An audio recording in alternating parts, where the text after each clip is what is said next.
afternoon. The Goods and Services Tax, introduced in the year 2017, is completing 6 years by 1st of July 2023. I'm going to speak to all of you the journey of this important indirect tax reform in our country, the hits and misses, and the way forward. I was associated in drafting the model GST law, along with a score of officers belonging to the central government and state government over a period of 3 years, from 2014 to 16. My experience in the journey of drafting the law has been one of the very enriching experiences in my entire career in public service, spread over 3.5 decades. Taxes play a very important role in rising finances for the governments. It is in fact said, there are two things certain in one's life, taxes and death. But for a moment, we need to appreciate that taxes are very essential for meeting the expenses by a welfare government, which require to spend these precious resources for rising the standard of living of its citizens in terms of providing health, education, infrastructure, and a variety of things. Indirect taxes play a very important role in a developing country like ours that accounts for more than 50% of the union tax receipts and a much higher percentage at the state level. The indirect taxes prior to introduction of GST was a very complex structure. Over the 60 years or so, when the indirect taxes were administered, it was a very complex structure in the sense that the taxing powers was given constitutionally between the center and the states. The divided jurisdiction between the center and the state to levy and collect taxes in itself brought multiplicity of taxes, multiplicity of rates, not to mention about the complexities in complying with those tax laws. It had led to a lot of economic inefficiency, distortions, leakages, and perceived to be a great deterrent for a challenging emerging economy like ours. The deliberations for introducing the goods and service tax in India started way back in 2002. The Kerala committee, which had looked into the tax reforms at that point of time, had suggested that we should have one unified national level consumption tax, which would be uniform in its rate structure, administered with a standard set of law and procedures, and also provide a facility for business to be more efficient and profitable. The year 2006 witnessed an important milestone in the journey of introduction of GST in India. The then Finance Minister made an announcement in the Union Budget 2006-07 that we keep the 1st April 2010 as the possible date for rolling out GST. One of the important evil effects of the previous tax regime was that tax on tax, what is known as tax cascading. Now, since indirect taxes are basically consumption taxes, they were levied at every stage of production and distribution. So the tax levied at the earlier stage would become a part of the cost unless it is relieved in the form of an input tax credit. Thereby, the end incidence of the tax on the customer would be much higher than what it is to be shown in the invoice.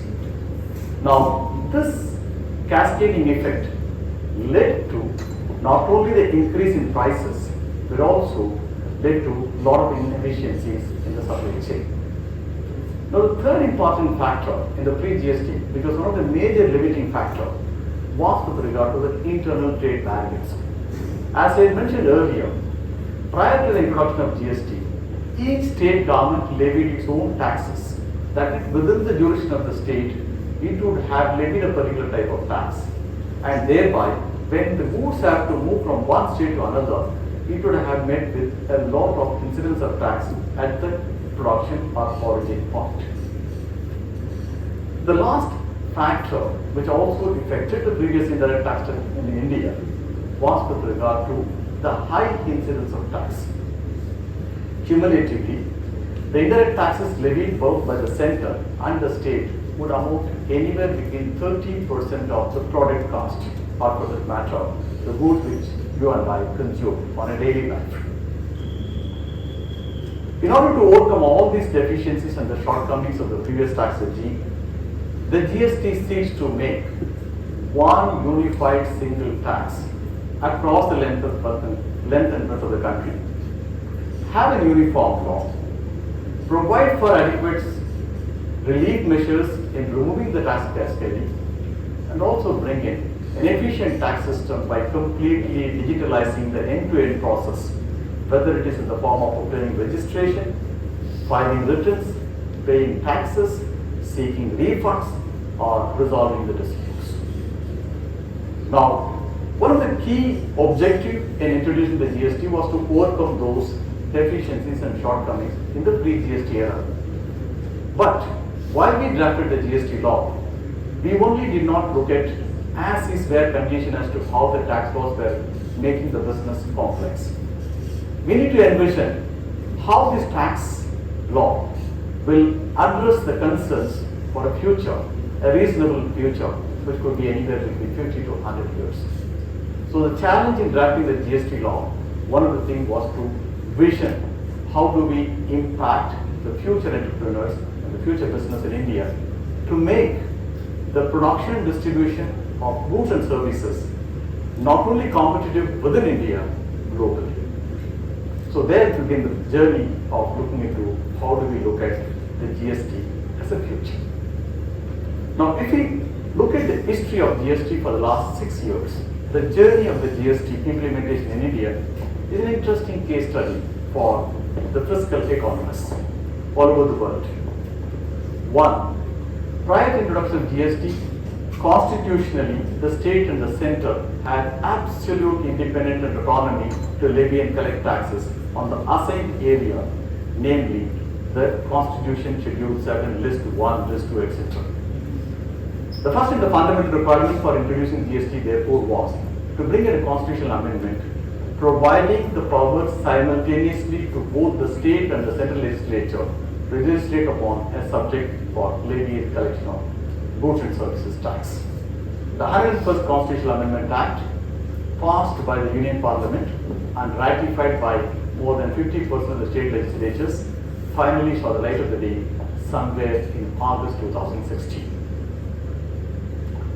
Coupled with this Constitutional Amendment Act, the law required to be implemented in terms of the legislation of tax laws, the GST laws were drafted.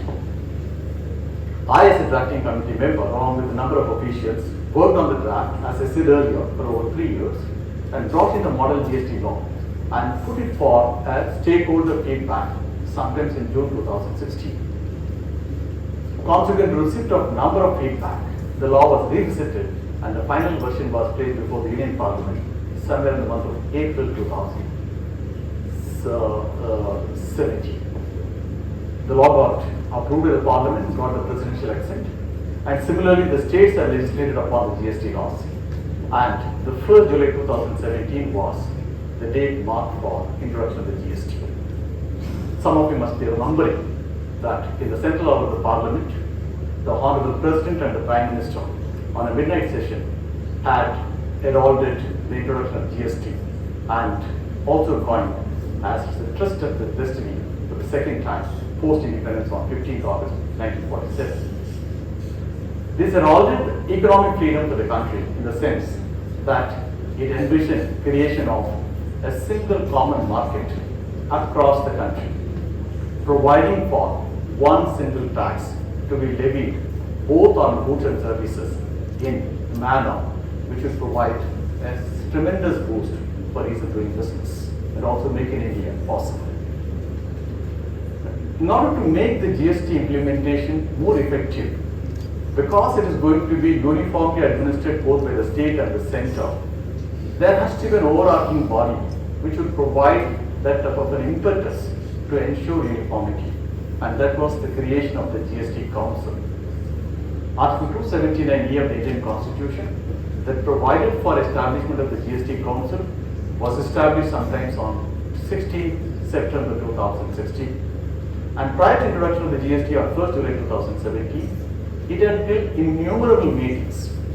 The GST Council consists of the Union Finance Minister and all the participating state finance ministers or its nominees to be a body collectively responsible for deciding the crucial matters, including approval of the law, approving the rates, providing for exemptions, and the key business processes to be followed in implementing the GST. As on date, the GST Council has held close to almost 49 GST Council meetings.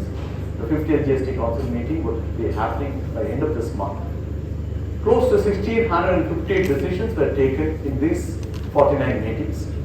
And even though the scheme provides for the voting by which a decision could be taken, should there be a difference of view between the state and the center across the states, most of the decisions would, except for one, all the 1,650 decisions have been taken by a route called consensus, rather than by voting. That would clearly indicate how mature is our political democracy in ensuring a cooperative, true fiscal federalism in a vast and diverse country like India. The role of GST Council has been applauded world over for its maturity, for its consensus-based approach, and also for its dynamic response mechanism by which, as and when the issues were pointed out by the trade or the stakeholders, there has been a redressal of those grievances in a timely manner. In fact, the Indian GST implementation is largely successful on account of the proactive, dynamic role played by the GST Council in the last 6 years of its existence.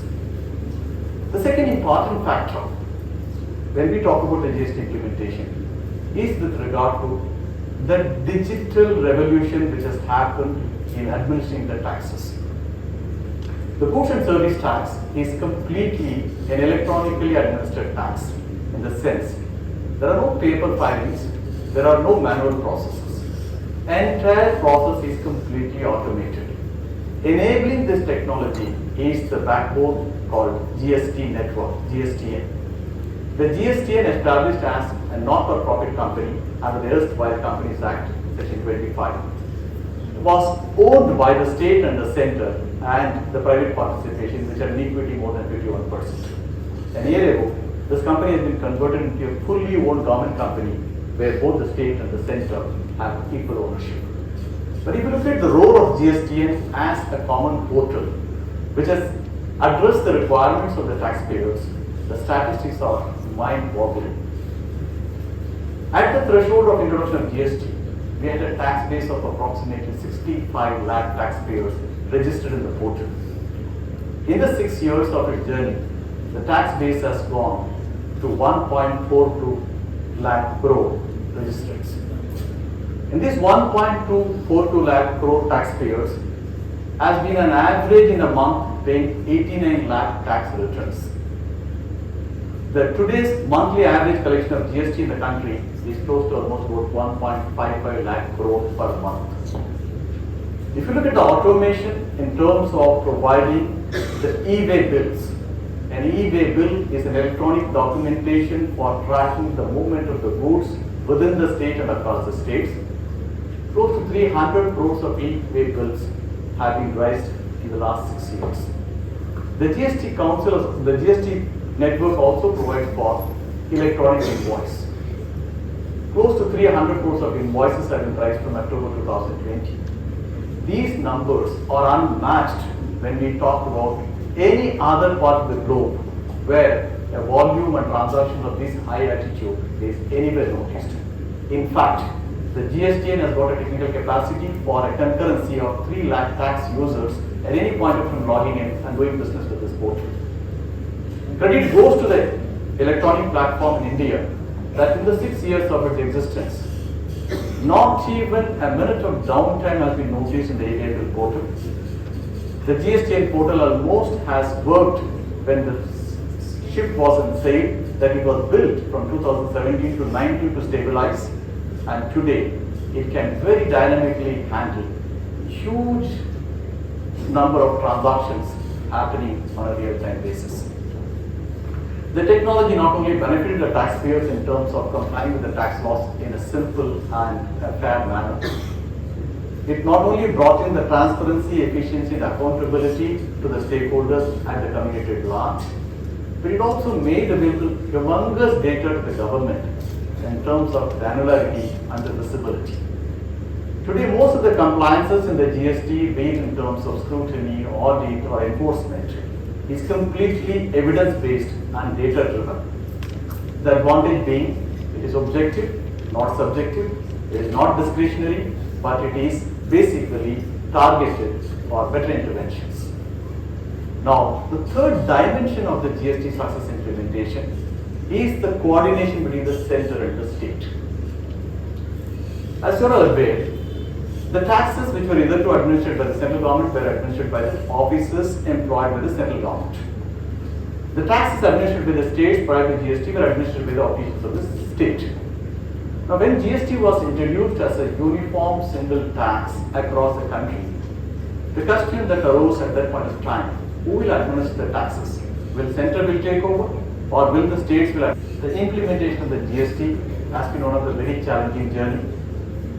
Given the political democracy, given the power to tax goods and services both at the central and the state level, and looking at the diversity, the economic advancement of some of the states like Maharashtra compared to Meghalaya, to bring in uniformity in tax was a major challenge.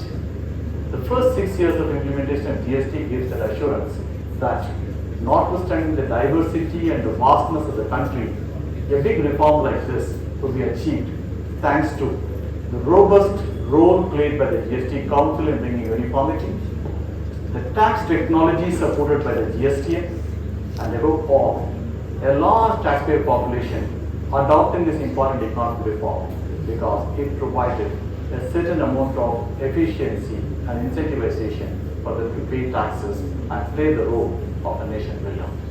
Thank you.